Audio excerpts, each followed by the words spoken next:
তুমি কি ভাবছো আমার জীবনটা শেষ, সব কিছু ভেঙে গেছে, আর কিছুই গড়ার মতো নেই? আজকের ভিডিওটা ঠিক তোমার জন্য। কারণ আমি তোমাকে বলবো, যিশুর হাতে কোনো ভাঙা জিনিস কখনো শেষ হয় না, বরং সেখান থেকেই শুরু হয় নতুন কিছু।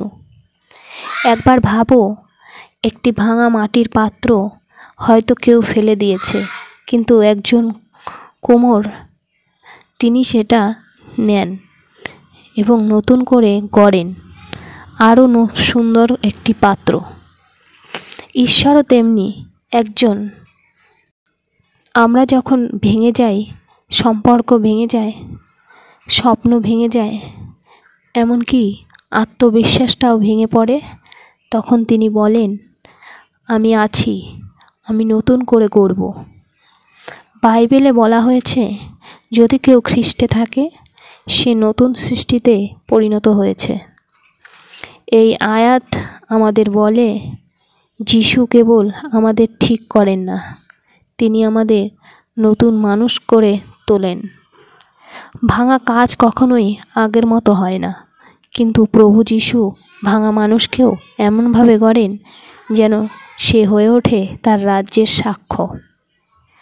তুমি হয়তো ভাবছো, আমার ভুল এত বড়, প্রভু আমাকে আর নেবেন না। কিন্তু বিশ্বাস করো, তোমার অতীত প্রভুর পরিকল্পনা নষ্ট করতে পারে না। যারা ব্যর্থ হয়, তারাই নতুন কিছুর জন্য প্রস্তুত হয়। যিশু মেরেছেন সেই পাপীদের জন্য, যারা ভুল করেছে, মানে তোমার জন্য, আমার জন্য।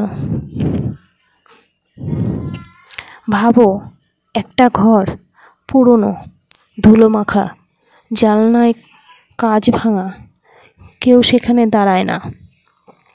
কিন্তু একদিন এক শিল্পী এসে বলে, এই ঘরটাই আমার স্বপ্নের ক্যানভাস হবে। সে নতুন রং তোলে, নতুন জানলা বসায়, নতুন আলো এনে বলে, এখনই শুরু।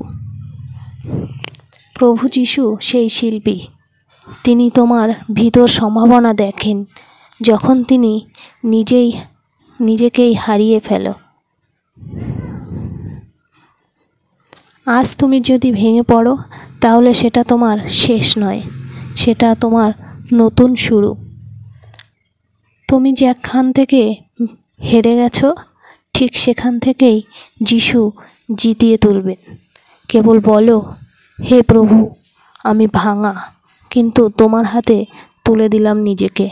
দেখবে, তিনি তোমাকে এমনভাবে গড়বেন, তুমি নিজেও কাঁদবে বিস্ময়ে। হে প্রভু যিশু, আমি জানি আজ যারা শুনছে, তাদের মধ্যে কেউ না কেউ ভেঙে পড়েছে, কেউ ব্যর্থ হয়েছে, কেউ নিজেকে হারিয়ে ফেলেছে। কিন্তু তুমি সেই প্রভু, যিনি ভাঙা মানুষকে আশীর্বাদে রূপান্তর করো। আজ এই দর্শকদের হৃদয়ে তুমি যেন হাত রাখো, নতুন আশা দাও, নতুন উদ্দেশ্য দাও। সে যেন আবার উঠে দাঁড়াতে পারে তোমার শক্তিতে, তোমার আশীর্বাদে। আমেন।